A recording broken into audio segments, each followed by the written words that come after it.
So hi at welcome muli dito sa ating channel. Eto na, finally mga tol, One Punch Man Chapter 193. Gaya ng dati, bago tayo magsimula, huwag kalimutan mag-subscribe at i-like ang video ito bilang suporta sa ating channel. Bali sa last chapter, nakita nga natin ang pag-amin ni King kay Bang na talagang mahina nga siya. Pero talagang hindi nga ito naniwala sa kanya at dahil doon, inirepair na nga lang si King sa kapatid niyang si Bam. Sabi naman ni Bam, wala na nga rin daw matututunan si King sa kanya at binigyan na naman nga ng introduction letter si King. Napakarami na nga mga gym at mga tao ang napuntahan ni King at pinagpasapasahan na nga siya. At sa huli narating niya nga ang isang kuweba sa kabundukan at sa pagpasok ni King talagang biglang-bigla siya nang makita niya ang mistula ng bangkay na ito. At dahil dyan bumalik na nga lang si King at nakipaglaro na lamang kay Saitama. Nagpunta naman si Fubuki sa apartment ng pinakamalakas na kalbo para muli ay pasalihin ito sa grupo niya, pero bigla ngang tinangay at kinain ni Ruber yung binibigay niyang high quality beef. Hindi pa nga nakontento ang aso at sumunod pa ito kay Fubuki. At nang merong ma-encounter na monster ang grupo, tinulungan nga sila ni Ruber at pinatay nga ito. At dahil doon patuloy na pinakain ng high quality beef nila Fubuki ang si Ruber. At sinabi nga ng narrator na parte na ng grupo nila Fubuki ang pinakamalakas na asong si Ruber. So ayan na nga ang mga nangyari sa last chapter at dito na mag-uumpisa ang chapter 193 ng One Punch Man. Ipinapakita na nakaharap nga ni Saitama ang monster na to. Pinapalis nga dyan ang pinakamalakas na kalbo at kung hindi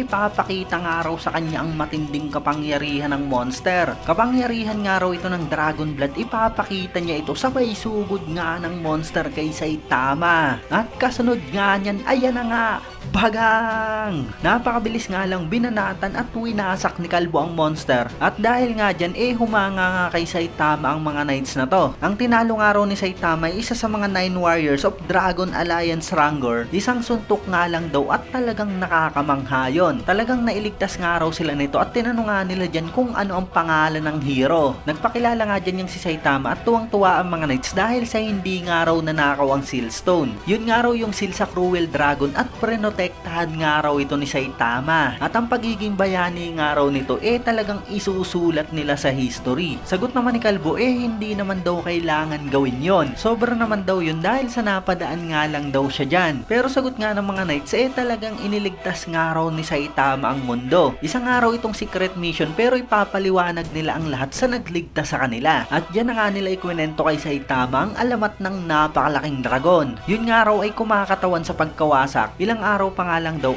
talagang napakaraming buhay na ang mawawala at mga masusunog na lupa. At yun nga raw ay kagagawa ng Cruel Dragon. Ang mga sinaunang sundalo nga raw ay nagsama-sama at nagsakripisyo para mapahina ang dragon. Yung mga sealing orbs daw ikinalat yung kiulakas ng dragon at sinil nga ito sa mga altar sa iba't ibang lugar. Pinagpasa-pasa na nga raw sa henerasyon yung duty ng pagbabantay sa mga dragon seal at ang branch nga raw nila tinatawag na mga saints. At yung mga naniniwala naman daw na sila ay mga dragonborn talagang plinaplano na i-revive ang Cruel Dragon at ang organization nga raw nila tinatawag na Deathbone. At ang hidwaan nga raw para sa dragon seal talagang tumagal na ng 800 years. At dahil sa pagdami nga raw ng mga monster na nagsisilabasan sa mga yun sinamantala nga raw ito ng Deathbone. Kaya ngayon talagang nasa high alert nga raw sila para sa mga seal stone. Nagpapasalamat nga raw sila at nasagip sila habang naglilipat sila ng storage location. At as usual sa isip ni Kalbo talagang napakahaba nga ng kwento sa kanya. At dito may nahuling ang isa sa mga Deathbone ng mga saints. Inis na inis nga ito dahil sa pumalpak siya pero siguradong darating din daw yung araw na yon. Kukunin nga raw nila lahat ng sealstone at bubuhayin muli ang Lord Cruel Dragon. Magtatapos nga raw ang sangkatauhan. Lahat raw ng pinapahalaga nila mawawasak at glory nga raw para sa Deathbone. Pero bigla nga itong binanatan ng isa sa mga knights at nakakatulog nga ang ninja. Bigla naman itong binuhusan ng tubig ni Saitama. Sabay tanong niya nga dyan kung kailan ba raw talaga yung eventually mangyayari. Sagot nga ng Deathbone hindi niya raw alam, maaring 10 taon o di kaya naman ay 100 years. At naghihintay nga lang daw ang Cruel Dragon na mas maging mahina pa yung seal. At kahit nga raw maubos ang Deathbone siguradong merong makaka-inherit at itutuloy ang revival. Binuhusan nga muli ito ni Saitama ng tubig. Sabay sabi na kung mabubuhay nga raw ito at some point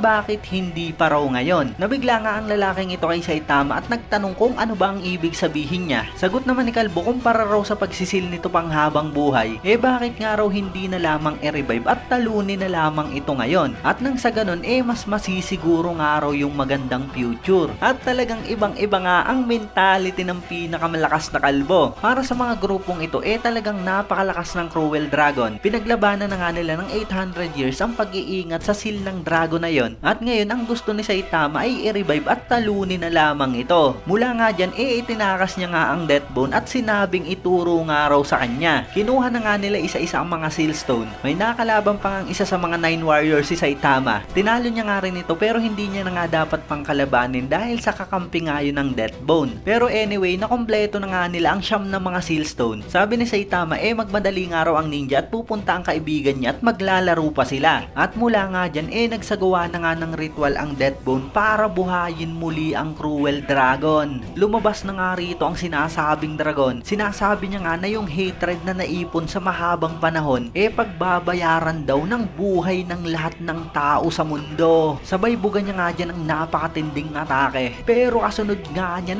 ayan na nga.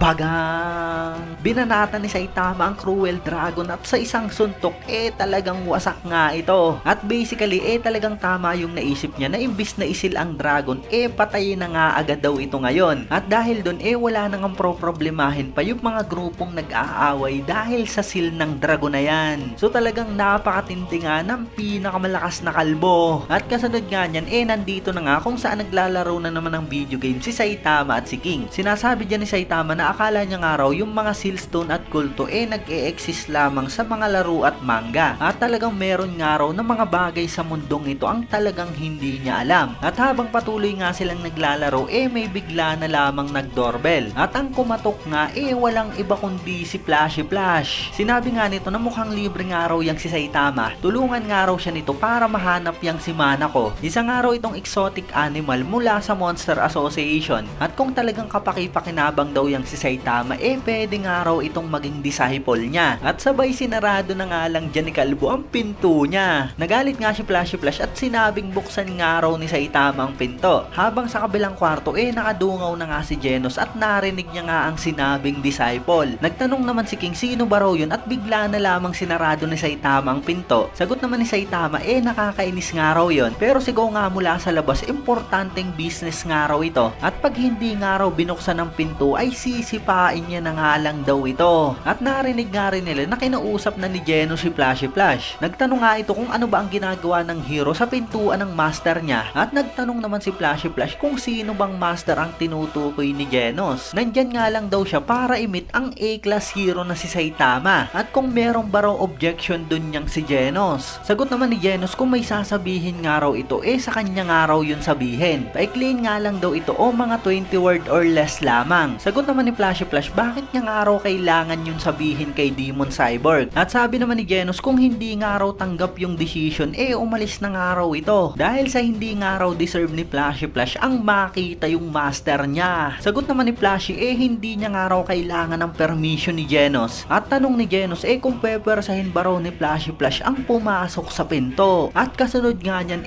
talagang isang napakatinding ingay ang nangyari sa labas. Nasabi dyan ni Saitama na eto na naman daw sila. Nagtanong pa nga siya kung kailangan ba raw niyang pigilan ng dalawa. At sabi nga ni King talagang kailangan niya nga raw pigilan ng mga ito. Binuksan na nga dyan ni Saitama ang pinto at talagang napakabilis nga ng gaalawan ng dalawa. Sinabi niya nga na tumigil ang mga ito sa paglalaban sa harapan ng bahay niya. At sinabi niya nga rin na tumigil na si Genos. At after nga niyan finally talagang tumigil na nga sa paglalaban ng dalawa. Sinabi ni Flashy Flash na na-promote na nga raw sa A-class hero si Saitama. Nandito nga raw siya para maghatid ng selebrasyon dahil sa naging promotion. Pero agad nga raw siyang pinakitaan ng rudeness ni Kalbo. Nagtanong naman agad si Genos kung kakilala ba ni Saitama ang lalaking yan. At sagot ni Saitama pwede na nga raw nilang sabihin ganon. Ipapakilala niya nga raw ito. At yan nga raw ang hero na merong porlak sa mukha. At sabi naman ni Flashy Flash nickname nga lang daw yun na naisip mismo ni Saitama. Sasabihin na nga sana ni King kung ano ang pangalan ni Flashy. Pero sabi nga ni Flashy Flash kay King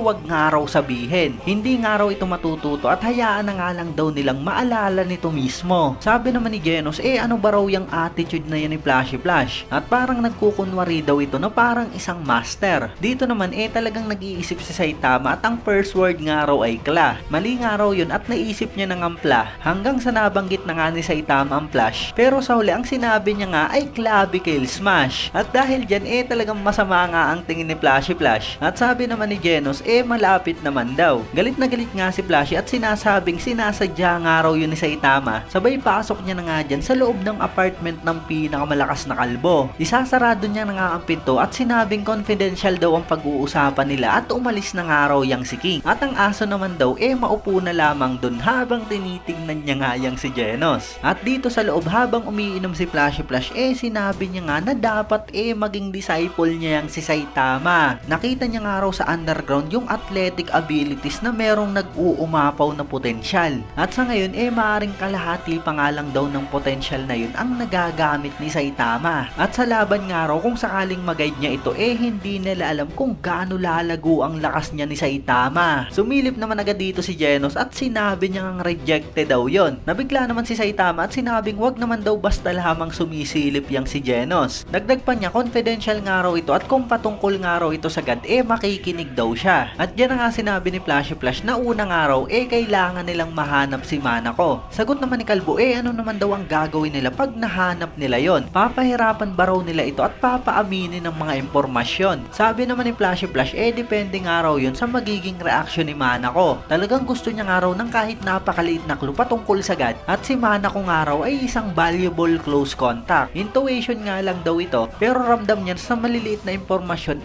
malalaman nga nila ang matinding sekreto ng God. Kaya ngayon sumama nga raw sa kanya yang si Cape Baldi. Tumayo na nga dyan yang si Flashy Flash at lumabas. Sumunod naman agad yang si Saitama at sinarado niya nga agad ang pinto. Pero napakabilis nga dyan ni Flashy Flash. Galit na nga ito at sinabing itigil na nga raw ni Cape Baldi yung prank niya. At talagang ayaw na ayaw niya nga raw ng mga stupid joke na ganyan. Sabi naman ni Saitama hindi nga raw ganon. Ang ayaw niya nga raw yung tinatawag siya ng kung sino sa hero name niya. Pero mula nga dyan talagang hindi na nagpigil yang si Flashy Flash. Sinipa niya nga ang pinto at talagang natanggal nga ito. Sabay sabi niya nga dyan na labanan nga raw siya ni Saitama at ipaparealize niya kung gaano ka-inexperience ngayon yang si Saitama. So ayun talagang hinamo na nga ni Flashy Flash ang pinakamalakas na kalbo. Kaabang-abang at talagang napakatinding laban na naman nga nito. Kung nagbasa na nga kayo ng webcomic alam na nga natin yung mga mangyayari. Pero syempre meron nga mga nadadagdag at binabago sa manga kaya mas makakabuti na hintayin na lamang natin ang susunod na chapter. Kaya ayun, eto na nga ang kabo ng video natin at kung nagustuhan mo huwag mo sana kalimutang mag-iwan ng like dahil napakalaking tulong na yan para sa ating channel. Muli maraming salamat sa inyong panunod at mag-iingat kayo palagi. Bagang!